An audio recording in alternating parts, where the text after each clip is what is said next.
Hi, I'm Mark from Oxford and I drive a vintage Alvis 1250 from 1931. It was really through my father. He had old cars, so we were brought up with them, me and my brother and sister. But it wasn't really until I could drive a car myself that the interest really sort of got going. The first everyday car was a 1957 Triumph TR3. That's where I really learned to drive, and it progressed from there to earlier cars like the Alvis, which we got about 10 years ago. I like driving these cars because of the interest, the difficulty really, the sense of achievement, being able to drive them well with a central accelerator, right-hand crash gearbox. Driving it without making any noise is a real sense of achievement. We got this car about 10 years ago.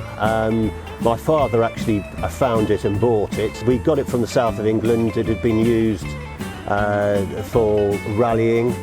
It had been restored in the early 1980s and really hasn't had to have much done since. We've done minor mechanical work and servicing to her, but she's been proved very reliable. The car's on the button all year round. We use it for just about everything from shopping to going to the pub, rallies of course, car meets, touring the UK and abroad, a lot of driving in France.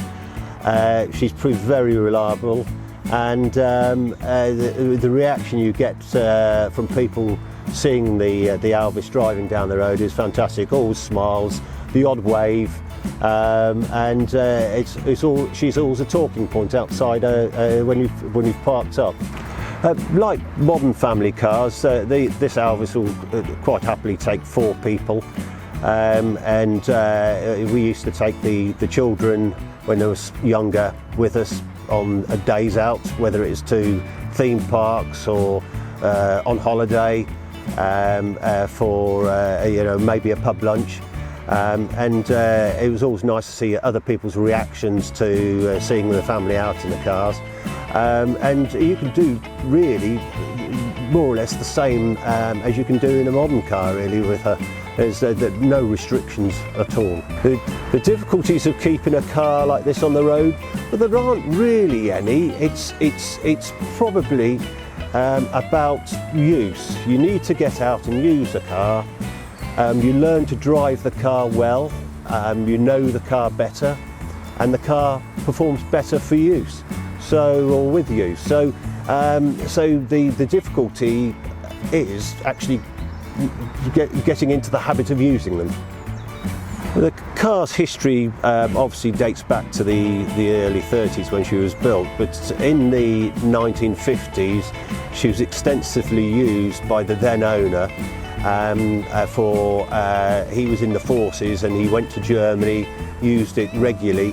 It was a 4-seat saloon then, but was replaced the body was replaced in the late 70s to this touring body, as the old saloon body was too dilapidated to restore. I would recommend anybody buying a pre-war car or older. They are generally easier to keep than a modern car. You can fix them yourselves. A little bit of a steep learning curve when you first get into the hobby, but there are plenty of people and specialists out there to help, so certainly easy to keep on the road.